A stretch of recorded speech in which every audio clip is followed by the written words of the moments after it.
The human brain, often called the most complex organ known to humankind, is a genuine wonder of nature. Yet, for many, it also serves as evidence of a divine design.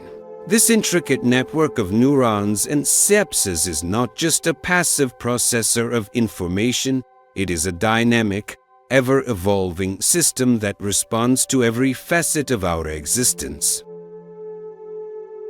Neuroplasticity, or the brain's ability to reorganize and form new neural connections, challenges the outdated belief that after childhood our brains lose the capacity to change. This flexibility reminds us of the boundless grace of God, granting us second chances, opportunities for growth, and possibilities for transformation. Through the centuries, many have regarded the brain as the seat of the soul or a tuckpoint with the divine. In Romans 12:2 we read, "Do not conform to the pattern of this world, but be transformed by the renewing of your mind, that you may prove what is that good and acceptable and perfect will of God." This verse suggests that our mind, capable of constant renewal, can serve as a channel for divine messages. If God created us in His image, then the brain's capacity for change and growth may reflect something of that divine nature. As our experiences shape and rebuild our brain, perhaps we're tuning into a divine frequency, receiving wisdom and guidance through this marvelous dance of neurons.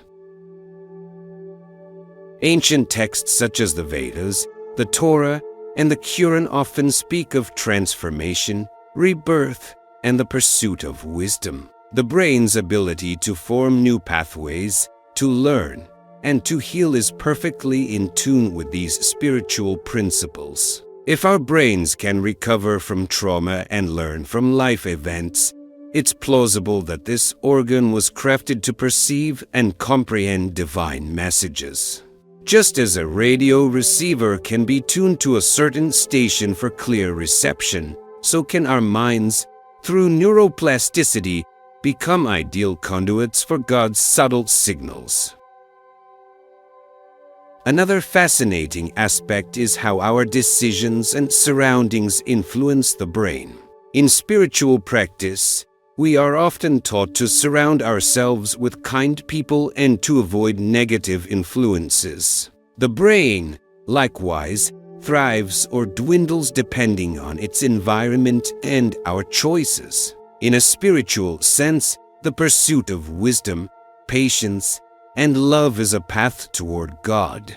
From the standpoint of neuroscience, these positive pursuits fortify the brain, supporting the notion that our journey toward God is both spiritual and mental growth. Words, which have played a crucial role throughout human history, have witnessed the creation of worlds, the rise and fall of civilizations, and the shaping of people's destinies.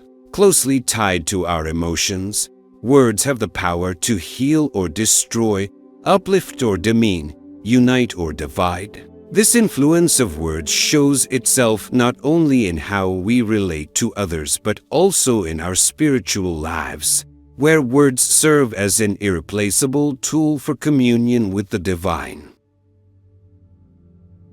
John 1:1 states, "In the beginning was the Word, and the Word was with God, and the Word was God."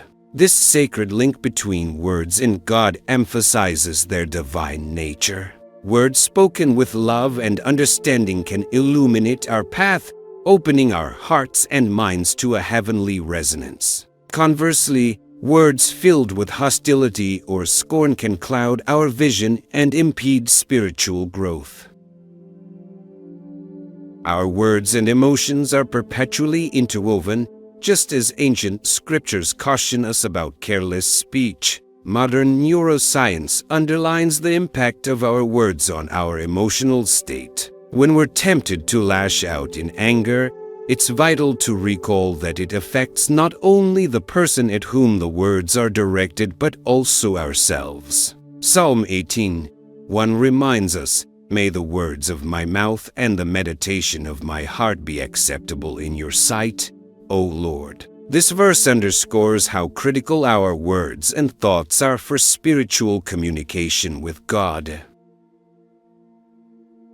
Neuroplasticity reveals the astonishing capacity of our brains to adapt and grow throughout our lives, signifying not just our potential for learning, but also the divine blueprint within our being. The principle of cause and effect, rooted in many religious teachings, reminds us that each action, thought, or emotion creates ripples in both the physical and spiritual realms. Our deeds and thoughts shape neural pathways in a way reminiscent of the spiritual law, "What you sow, you shall also reap."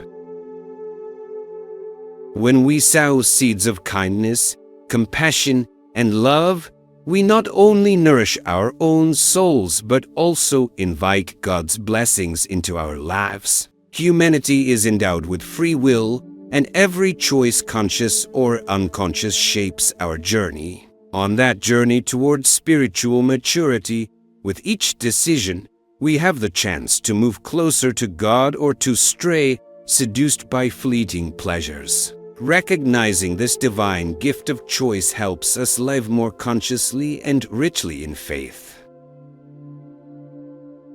Just as our brain forges new neural connections, our souls can be renewed through God's grace. Forgiveness and mercy grant us the opportunity for renewal, pointing to an infinite capacity for growth. Yet this growth is not always easy.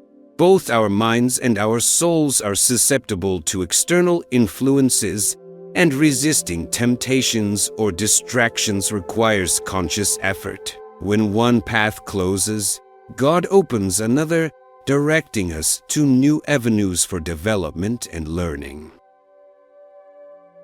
These laws of cause and effect, adaptation, choice, and deviation form an interconnected logic, linking neuroscience and spiritual truths. Our brain, with its intricate pathways and astounding ability to adapt, bears witness to the grandeur of God's design.